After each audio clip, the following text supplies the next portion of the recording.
This episode is part of our series dedicated to addressing health inequalities in nutrition and diabetes for the month of January. During the series, we hope to educate listeners about how structural and cultural factors impact healthcare and nutritional practices. This month, we will bring in experts to discuss topics including food sovereignty, the whiteness of the Mediterranean diet, reimagining Hispanic Caribbean nutrition, and how public health food policy gives rise to chronic disease. In this episode, Alyshia Gálvez discusses the implications of economic and food policy on food systems. She talks about how diet-related chronic diseases, such as obesity and type 2 diabetes, are influenced by trade agreements and political forces rather than just individual decisions. Listen to this episode to learn about what food policies need to be created to combat current issues in public health policy. Podcasting from Dallas, Texas, I am Shireen, and this is the Yumlish podcast. Yumlish is working to empower you to take charge of your health through diet and exercise and reduce the risk of chronic conditions like type 2 diabetes and heart disease. We hope to share a unique perspective and a culturally relevant approach to managing these chronic conditions with you each week.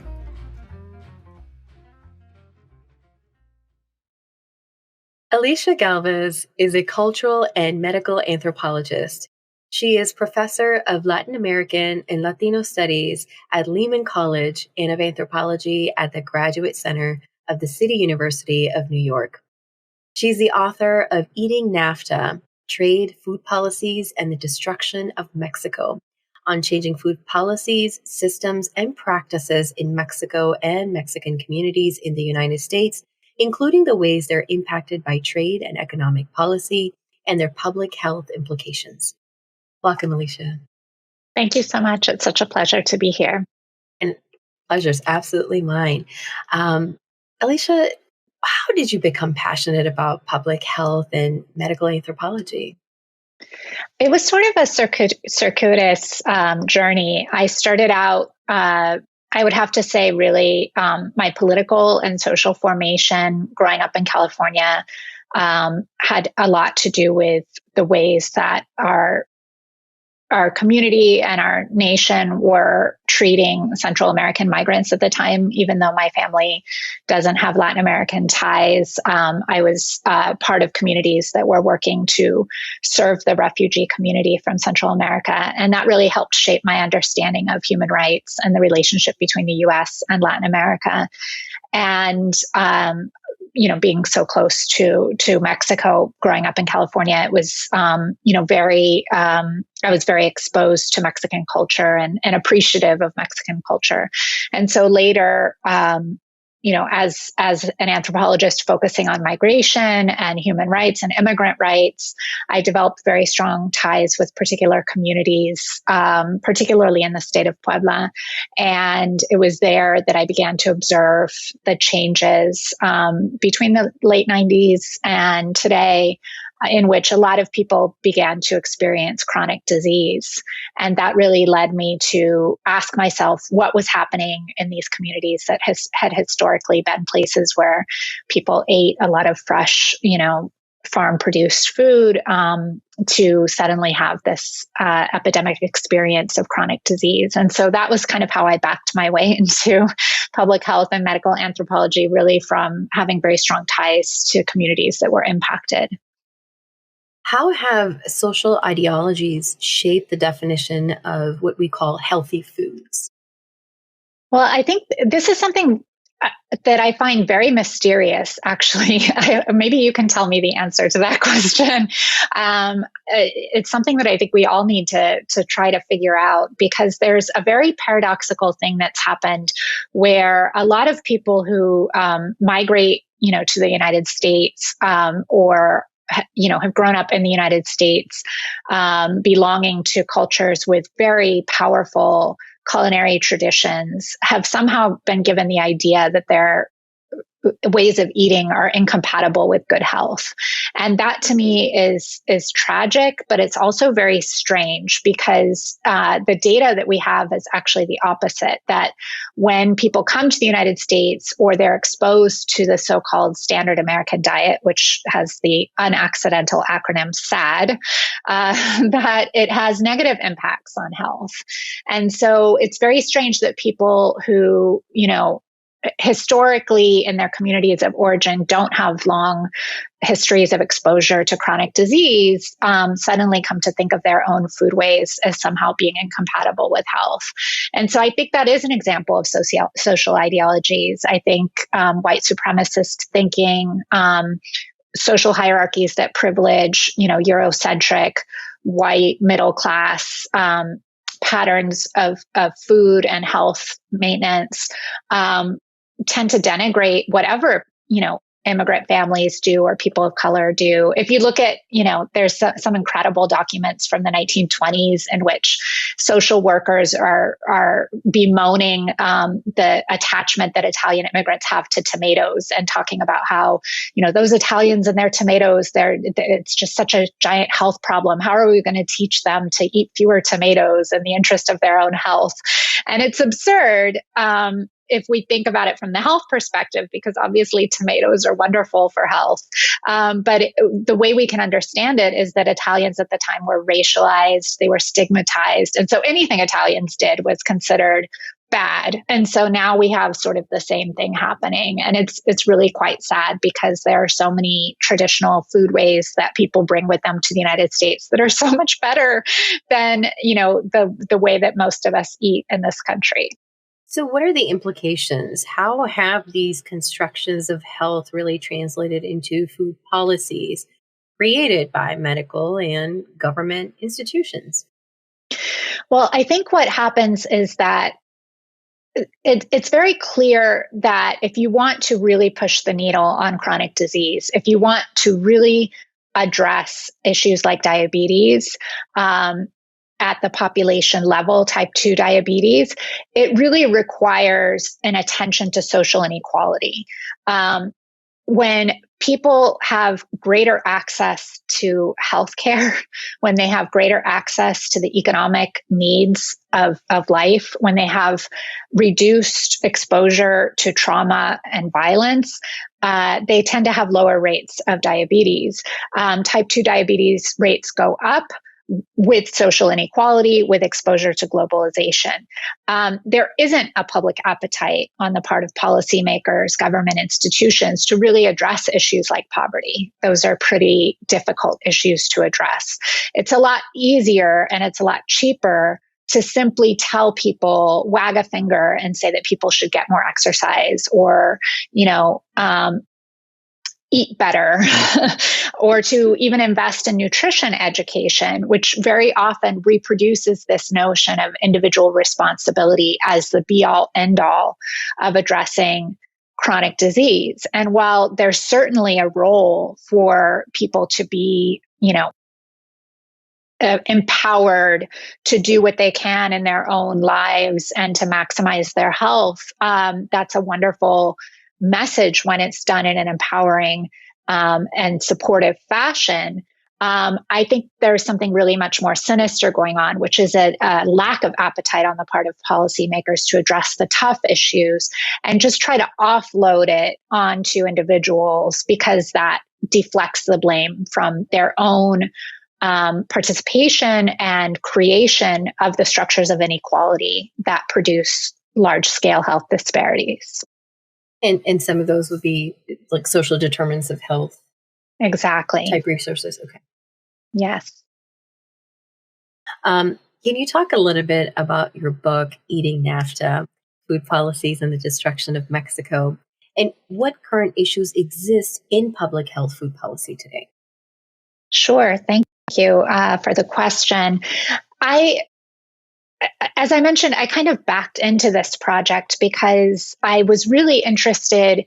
I've always been interested in the relationship between the United States and our neighbors. And I've been curious about the conditions in which we in the United States receive people from Latin America and having previously done quite a lot of research on the flows of Mexican migration to the United States, I hadn't quite put together the dots, connected the dots to realize that a lot of the people who came, I'm in New York City, a lot of the people who came from Mexico to New York City in the 90s, which is when, New York really became a destination for Mexican migrants, they were fleeing NAFTA. I didn't quite understand that they were NAFTA refugees. And I don't think people can, kind of realized, a lot of people who were experiencing these pressures to migrate didn't necessarily realize that they were part of this larger flow, that other people were,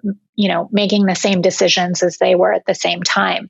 But if you look at the aftermath of the North American Free Trade Agreement, within a decade, 1 in 10 Mexicans left Mexico and came to the United States. That's a massive outflow of people. And it's really because the trade agreement was designed in such a way to destabilize rural economies, to destabilize agricultural production.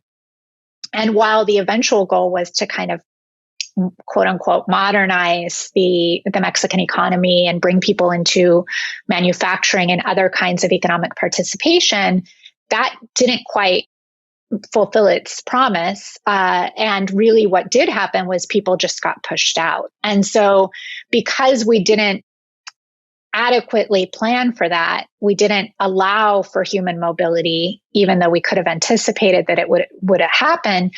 What ended up happening is that so many people came without documentation. They came without the protection of a mechanism by which to migrate. And so this produced just a massive epidemic, really, we can use that term, of family separation, of trauma. And it produced on both sides of the border, in fact, a lot of issues, including chronic disease and diabetes. Now, we can look at just the food system, and we can see that the Mexican diet was really transformed, that people today eat more processed foods, more animal protein, more, ultra processed sugar sweetened beverages than they used to. But and that they have less access to, farm fresh produce, to beans, to corn, fresh ground corn tortillas, kind of the staples of the traditional diet. We can see that those things happened as well, but we can see that this was part of a bigger transformation. And so the book really examines that and tries to contextualize it and see how Mexico's government is responding to the incredibly rapid increase in diabetes and other chronic diseases in the last 2 decades, and what it's doing to really address these issues. Mm-hmm. So I want to dive into that a little bit, because I want to understand, what is that connection between food policy and chronic diseases such as obesity and diabetes, especially in Mexico? This is something that's a little bit complicated, and there are ways that people try to push back against even drawing the connection between trade policy and public health. There is a phenomenon globally. If we look at globalization, scholars like Corinna Hawkes have documented quite clearly that around the world, everywhere that a trade deal is signed, everywhere that foreign direct investment increases, chronic disease increases right along with it. So there is a pretty well-established link between our globalized economy and chronic disease. Getting down to kind of the grassroots level to try to see what are the mechanisms by which that happens are a little bit complicated, because someone will always push back and say, point to me somewhere that someone is forcing, X family to put 3-liter bottles of Coca-Cola into their shopping cart at the supermarket. And obviously, no one is forcing anyone to put 3-liter bottles of Coca-Cola into their shopping cart. However, what we see is, I think, a process by which some foods become easier to access and more available and more ubiquitous, and some foods become harder to access, less available, less accessible. And so if we look at that traditional Mexican diet of fresh ground corn, chiles, beans, squash, the things that people would produce in the milpa, the cornfield, that's a very health sustaining diet. It's sustained Mesoamerican populations for millennia, since thousands of years before the conquest. And even though things have changed, obviously, when the Spanish arrived, they brought pork, they brought wheat. We see changes to that diet, radical changes over time. We've never seen anything as radical as NAFTA in terms of how rapidly people left the corn tortilla behind, how rapidly people adopted things like instant noodle soups or eating a packaged muffin instead of having something else for breakfast on the way to school.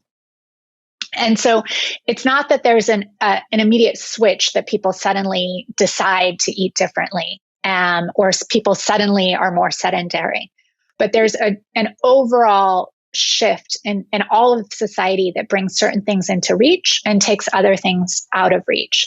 So we can see, for example, the paradoxical situation where here in New York City, it seems like every week in the New York Times, there's a review of a hot new restaurant that grinds their own corn and makes fresh tortillas with heirloom corn imported from, indigenous corn growers in rural Mexico. And I love that. I mean, I lived in New York for many years when I couldn't get a good tortilla. And so I'm quite happy that I have many options to get good tortillas. But it's become a status symbol available to global cosmopolitan elites that I can now more easily eat a fresh ground corn tortilla than a lot of my friends in Mexico who live in rural communities and have lost their local tortilla maker, who has migrated to the United States, or no one is growing corn locally anymore, or they're eating corn that comes from a sack that's been imported from Iowa. And so it's a slow process, but it really contributes to an overall shift in people's way of life. And status symbols have something to do with it. Young people, see fast food, or they see, food with labels, or children see food with cartoon characters, and, marketing is working double time to try to attract them to that way of eating. And that's powerful, but it doesn't explain everything. It's really, this larger economic and social shift that makes certain ways of life somewhat unviable and other ways of life a lot more prevalent. Mm-hmm. When you mentioned that no one's holding a gun to their head to get the 3 liters whatever of Coke, and what I'm hearing from you is if there is no other option, you are going to reach for that Coke. And I also like that you drew that connection that not only did they migrate here, sort of leave the cultural foods, acculturate with the fast foods, ultra processed foods, all of those. And some of those foods got taken away along the way, but now became an elitist symbol. Mm-hmm. And I find that very fascinating, in that what we've sort of known, leaving that behind, only to then sort of be like, that's something to almost aspire to next, It's really sad, and it's paradoxical, right? It sort of becomes, we've seen kale has kind of become a joke in the United States. Like, if you really want to look elitist and out of touch, then you eat kale or you talk about kale. Or if you want to accuse someone of being out of touch, you say they must like kale. We saw that being used against Obama when he was president. And I don't even know that he likes kale, but, it sort of becomes a symbolic weapon. And we sort of see this kind of, sometimes people will say things like, well, who has time? It's so old fashioned or even patriarchal to imagine somebody at home grinding corn or making tortillas from hand. No one has time for that. That's not compatible with a modern way of life. And so, those chefs who are, in many cases charging, 20 or 50 times for their home ground corn tortillas in New York City to what it would be, would cost in its place of origin, they can only, kind of make a business out of this, turn it into an elite status symbol, because it's fallen out of reach of the average person. So that level of kind of speculative frenzy on the part of global tastemakers relies on it kind of falling away from the people to whom it historically belongs. And so that's pretty tragic, because I don't know anyone in Mexico who doesn't like eating a nice fresh tortilla. It's not like people decided that these are not good things to eat. It's just that, people have longer commutes than ever. People in Mexico City are more likely than any other place in the world to have a super commute, meaning more than 3 hours one way. And so, it's just incompatible with a lot of the ways that people formerly used to organize themselves to eat. And so, of course, soda, will get you through, a 3-hour commute in a way that, a lot of people can't access other foods or beverages. But the problem is that consumption of soda doesn't make water any more accessible or affordable. There are still lots of people who don't have access to potable water. And so it's really not a question of educating people to, enjoy different things or to know that soda isn't healthy. People know, that's a pretty, prevalent message. People are aware. It's just that the economic and social conditions of their lives don't allow them to eat the way they used to eat. Mm-hmm.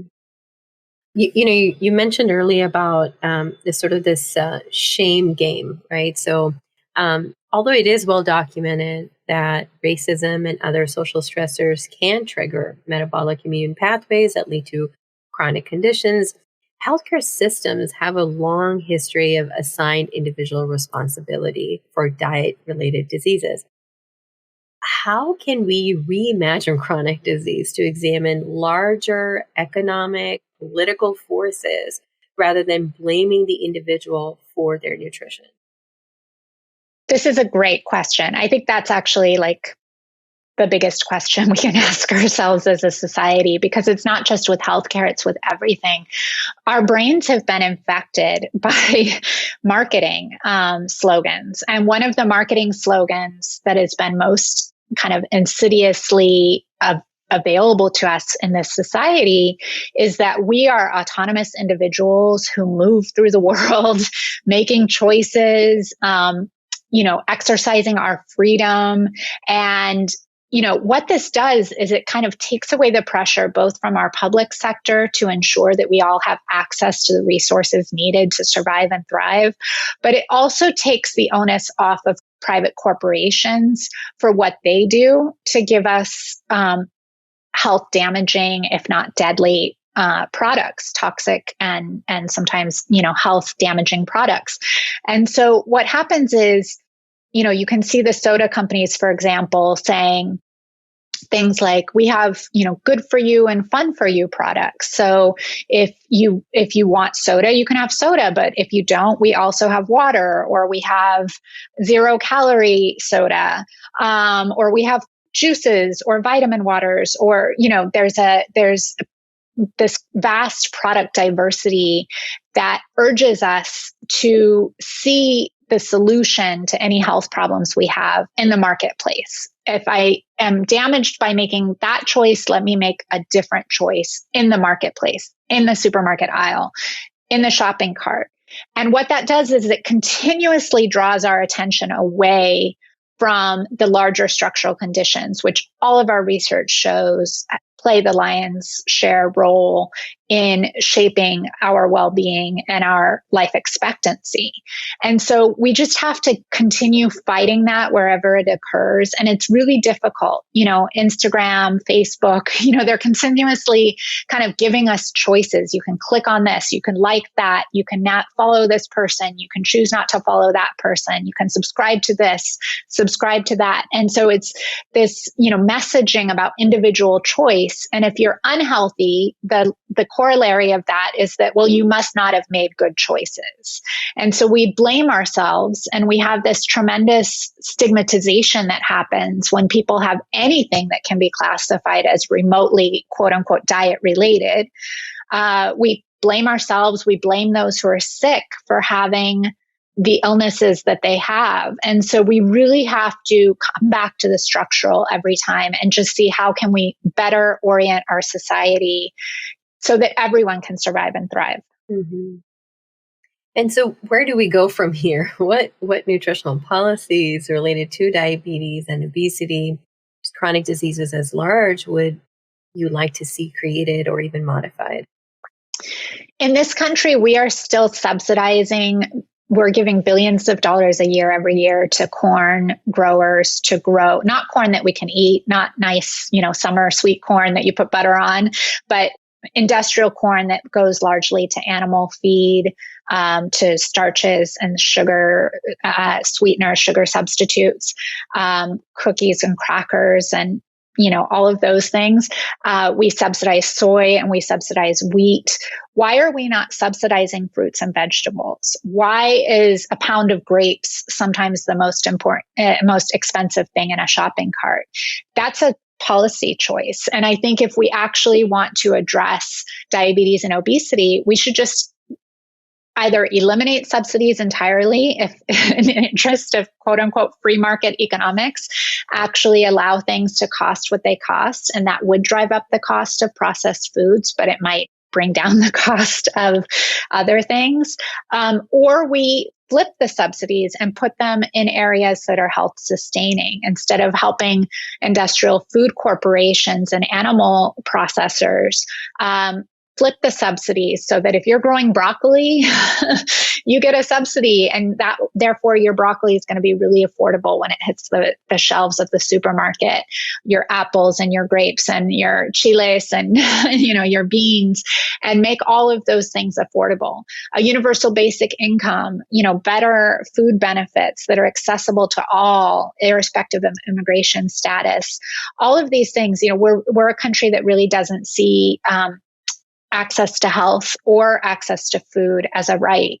And I think if we moved more towards policies that frame access to healthy and culturally appropriate food and healthcare as a right, we would see a big shift in these issues. Well, this has been a very interesting conversation, Alyshia. Thank you so much. At this point, can you tell our listeners how they can connect with you and learn more about your work? Oh, thank you so much. This has been such a pleasure to talk to you, and I love the work that you all are doing. And I really, encourage your listeners to keep exploring these issues. I have a website. It's my name, www.alyshiagálvez.com. And I would be more than happy to continue to chat with any listeners who would like to reach out to me. I'm happy to share any resources. And, I just think you're building a community that's going to really push these issues into greater conversation. And I think, mobilizing around them, telling our elected officials that we care about these things is one of the best things that we can do. Absolutely. Thank you again, Alyshia. It's been an absolute pleasure. Thank you. And to our listeners out there, we have a question of the week for you. Do you see a relationship between trade agreements and chronic disease? Head over to our social media, on our Facebook, on our Instagram. Let us know what you think. Let us know what you think about this episode. We will see you there after this episode. Alyshia, thank you. Thank you. It was so nice. Thank you. Thank you for listening to the Yumlish podcast. Make sure to follow us on social media at Yumlish_ on Instagram and Twitter, and at Yumlish on Facebook and LinkedIn for tips about managing your diabetes and other chronic conditions, and to chat and connect with us about your journey and perspective. You can also visit our website, yumlish.com, for more recipes, advice, and to get involved with all of the exciting opportunities Yumlish has to offer. If you like this week's show, make sure to subscribe so you can hear more from us every time we post. Thank you again, and we'll see you next time. Remember, your health always comes first. Stay well.